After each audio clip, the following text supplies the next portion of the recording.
Good morning, Brendaline. Good morning, ma'am. Can you tell me about yourself? My name is Brenda Limbinasi, 29 years old, and I'm single mom. I have my two kids, 10 years old boy and 4 years old girl. Okay, I have few questions for you to answer, so let's start. Why do Yes, you want to work as a maid? I want to work as a maid because I have already experience. Okay, why you choose Malaysia when there's a lot of other country?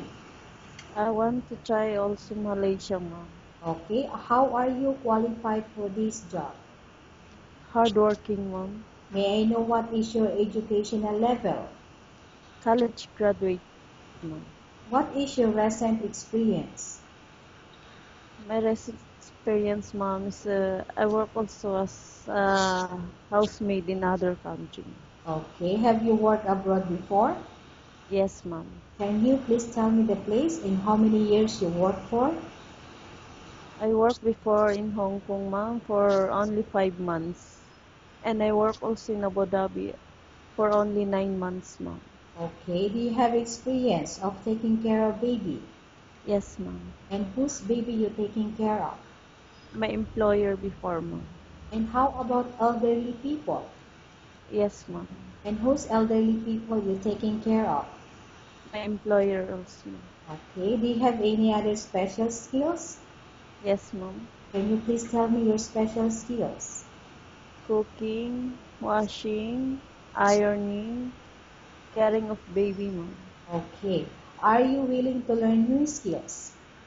Yes, ma'am. Are you willing to work with a family where the mother-in-law or any relatives stay together? Yes, ma'am. Currently, are you still working now? Yes, ma'am. Do you know how to cook?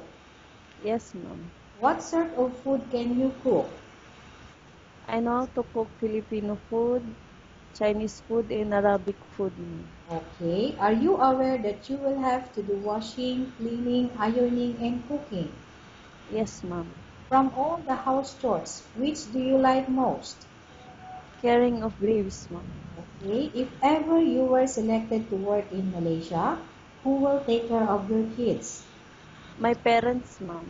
Okay, you are not allowed to use handphone during working hours. Yes or no? Yes, ma'am. Okay, you are only allowed to use handphone after you finish all the works and when going to bed. Yes, ma'am. You are strictly needed to surrender the handphone to your employer in the morning and your employer will return back to you once you're going to bed. Yes.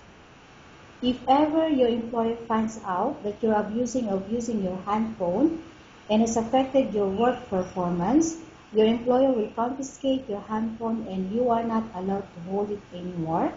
Instead, your employer will allow you to call to your family 3 times in a month.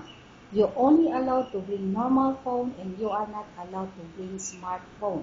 Are you agreed for the terms and conditions? Yes, ma'am. Are you agreed to the rules and regulation for the handphone? Yes, ma'am. How many years is the contract as you agreed and understand? 2 years, ma'am. Okay, can you describe for me your ethics, your attitude? Uh, Jolly girl, ma'am, and trustworthy, ma'am. Okay, how can you assure to us that you will work hard in Malaysia?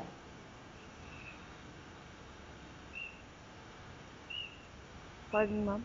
Okay, I repeat. How can you assure to us that you will work hard in Malaysia? I'll do my best, ma'am, to work hard. Okay, can you promise not to use the telephone without the permission of the employer?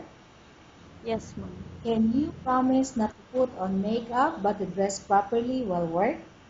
Yes, ma'am. Can you promise not to invite friends and relatives without the consent of your employer? Yes, ma'am. Can you promise not to ask for advance salary from your employer under any circumstances? Yes, ma'am. Do you really understand of the rules and regulations of the agency? Yes, ma'am.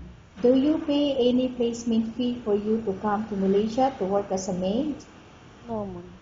Do you have any history of sickness, example breast cancer or any other illness? No, ma'am. Do you suffer from any skin diseases, allergy, or physical defect? No, ma'am. Have you suffered from any serious illness? No, ma'am. Do you smoke? No, ma'am. Have you undergone any operation? Yes, ma'am. What operation? Appendicitis, ma'am. When was this happen? When I was 12 years old, ma'am. Okay. Are you medically fit? Yes, ma'am. Are you on any medication? No, ma'am. Are you allergic with any food? No, ma'am. Are you prepared to work for the employer of any race? Yes, ma'am. Are you prepared to eat the type of food taken by your employer? Yes, ma'am. Are you afraid of being left alone in the house? No, ma'am. Are you afraid of dogs or other pets?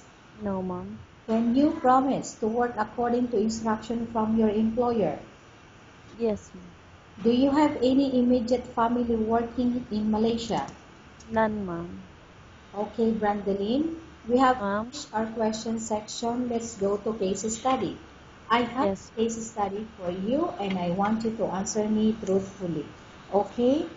Yes, ma'am. Okay, number 1.